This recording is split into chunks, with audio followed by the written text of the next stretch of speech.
Hello everyone, Johnny Hurricane here from GamersHeroes.com, and why don't you sit back, relax, and let me tell you about Shadow of the Tomb Raider. Before we get into this, I will say that a review copy was provided by the publisher, just so we're all on the same page. Shadow of the Tomb Raider starts you off in a pretty rough spot. Lara was exploring some ancient ruins, as you know she does, and there was a cave-in. Surprise, surprise, she was trapped in said cave-in. Now it is up to you to escape the cave-in, and then you will be put into the game's first tutorial, which will teach you about the basics of grappling and the general platforming of the game. Lara does start off with her axes that help her climb, as well as a couple of other tools, the rope arrows, and she can also repel, so you don't have to find all those tools, you just start with them. After this tutorial and escaping the ancient ruins, you are transported to Mexico. You are searching for a man known as Dr. Dominguez. He is the antagonist of the story, and he is working with Trinity. He's fairly high up in Trinity's organization. Your good friend Jonah joins you, who has been with you since the original reboot of Tomb Raider. He acts more of the voice of reason. Lara can be a bit reckless, and Jonah tries to be the more sane of the two. You follow the Doctor during the Day of the Dead in Mexico. The event is actually going on when you start to be able to move Lara throughout the area.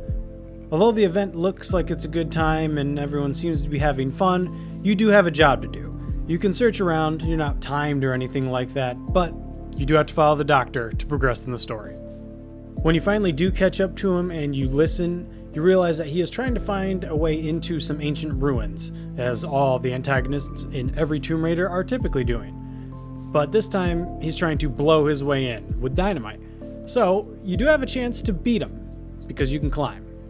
Inside these ruins is an ancient dagger, an ancient relic, said to be able to bring a cleansing upon the world. Now, it doesn't matter if you're a good guy or a bad guy, normally a cleansing of the world is not a good thing. So Lara needs to find it before Dr. Dominguez does. Surprisingly, Lara does actually beat Trinity to the dagger. There's one big caveat to this. When she claims it, a whole bunch of bad events start happening all over the world, and you see these effects almost immediately. As soon as you exit the temple, there is a huge tsunami. But hey, you got the dagger, right? That's all good. Wrong. As soon as you leave the temple, on top of there being a tsunami, you lose the dagger.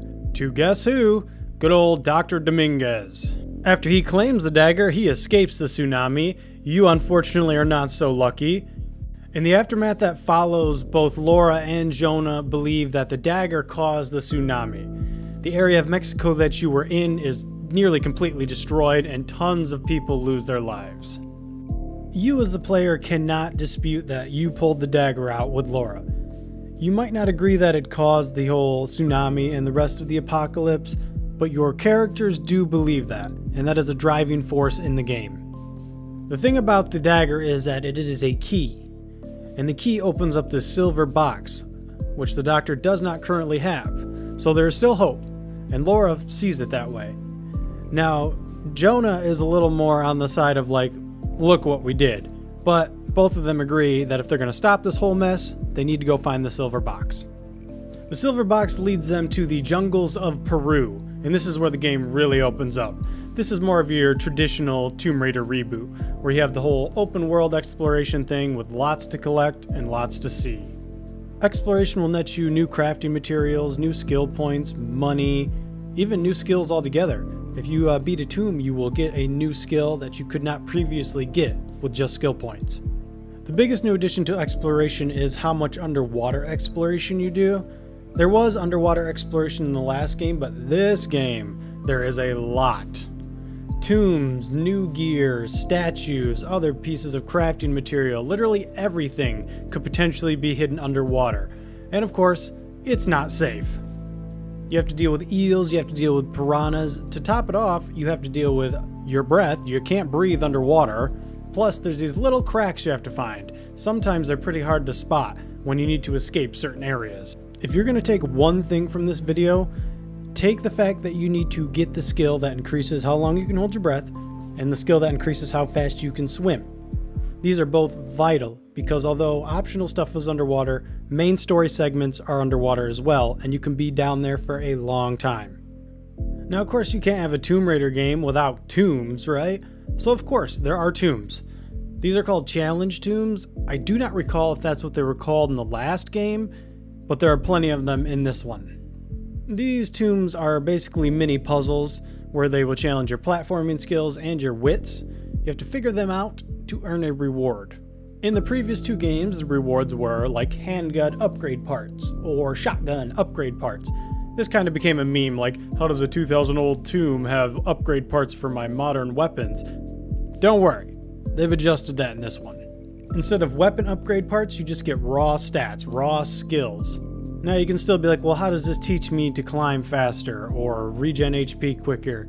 That's understandable, but I think we can all agree that it is better than getting new weapon parts in an ancient tomb. Now, these tombs are not required, they are all optional.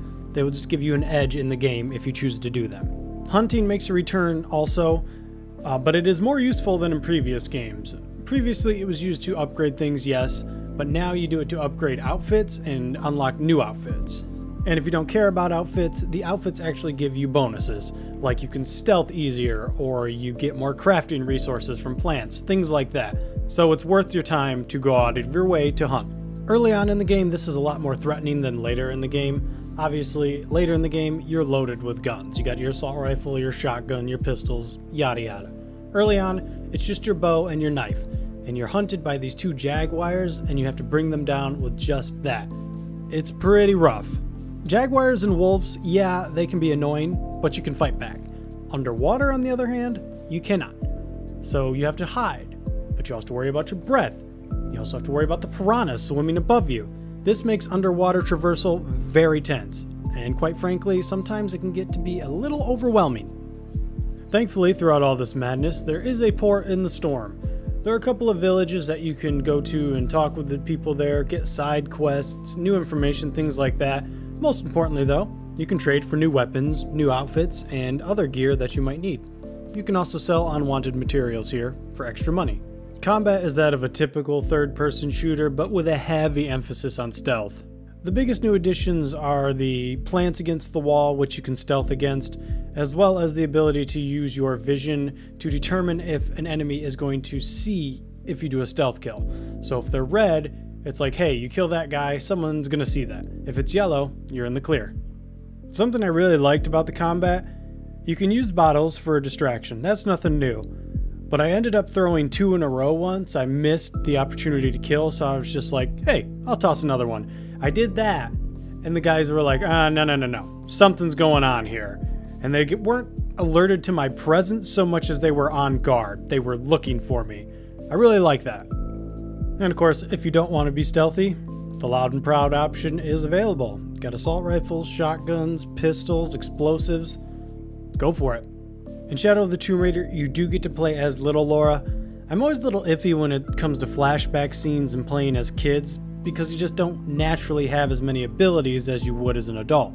Here though, you kind of get to see her origins of how she learned to climb, where she got so adventurous, even her puzzle solving abilities. This is all taking place outside of Croft Manor. We unfortunately cannot show the inside of the Croft Manor, but there's actually a pretty good puzzle in there, as well as a lot of good relic and archaeology information. Good lore inside of the manor. Unfortunately, during my playthrough, I did run into a couple of bugs. No crashes, thankfully, but this bug right here was really bad.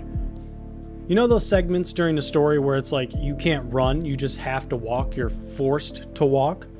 I just had one of those segments, and I jumped into the water and I started swimming. This is not maximum swim speed. This is very slow swim speed. Basically what happened was the trigger point that was meant to allow me to move fast again didn't happen. So I was swimming very slow, and this part in particular is bad because there's piranhas around. So I have to worry about getting my breath, and I have to avoid the piranhas, all while moving slow. I didn't actually make it, I ended up dying, and then I ended up being able to move at normal speed. Here, little quick example, this is much faster speed. This isn't even with the perk to move faster. I have been assured that there is going to be a day 1 patch that fixes a lot of the bugs, but I can only report on what I played. Another bug was with the lip syncing. There was an issue with that, but that's not game breaking. And again, I've been assured that this is going to be fixed in a day 1 patch. Even with all the issues, I had a good time with the game ultimately. Shadow of the Tomb Raider is Laura's most dangerous journey yet, but it's also her best. Fans of the previous games, or fans of action-adventure games in general, shouldn't hesitate to check out Shadow of the Tomb Raider.